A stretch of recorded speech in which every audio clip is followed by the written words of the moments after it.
बंधुगण आपण मैंने जानिथिबे जे रानी पंडा कार और सुकांत बाइक सामना सामनी हवा पर सुकांत जीवन चली जाइथिला। तेबे अति निकटरे सुकांत दशा कार्य सरी जाइछि।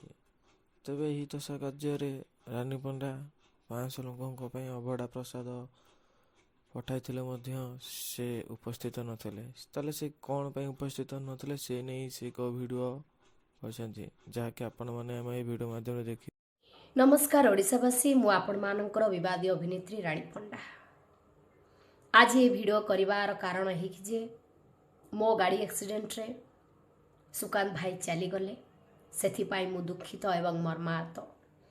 तांकर क्षति हेछि, तांको परिवार रो क्षति हेछि एवं मोर भी किछि मात्रा रे क्षति हेछि। मो द्वारा जहा हेई परिला मु कली, आगो को जहा हेई पारिबो करिबा पाई चेष्टा करिबी। तांको एकादश को मु मो द्वारा जहा हेई परिला मु करिबा पाई चेष्टा करिछि मध्य।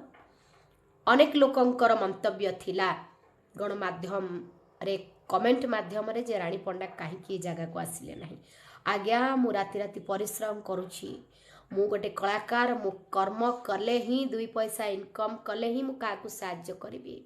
मु जदि सेठी की तांको एकादश रे जाई थांती ताहले एठी प्रोग्राम करि थांता, किए पैसा इनकम करि थांता, किए मु कोठु पैसा आनी तांको साहाय्य करि थांती। तेणु मोर से दिन यात्रा थिला, मु जाई पारिली नाही। आगो को मु निहाती भाबरे तांको परिवार सहित भेट हेबा पाई मु निश्चिंत जीवी। मो द्वारा जहा जेतकी हेई पारिबो साहाय्य करिबा पाई चेष्टा करिबी। ओडिशावासी, मो प्रथमरो भी कहिछि मो द्वारा किछि भूल नाही। जदि आपण माने विवादी अभिनेत्री रानी पंडा को टिके हृदयरू फल पाउथिबे ताहले आशीर्वाद करंतु। मु एमिति रोजगार करे, किछि गरीब लोकंकु साहाय्य सहयोग करिबारे मु समर्थ हेई पारे।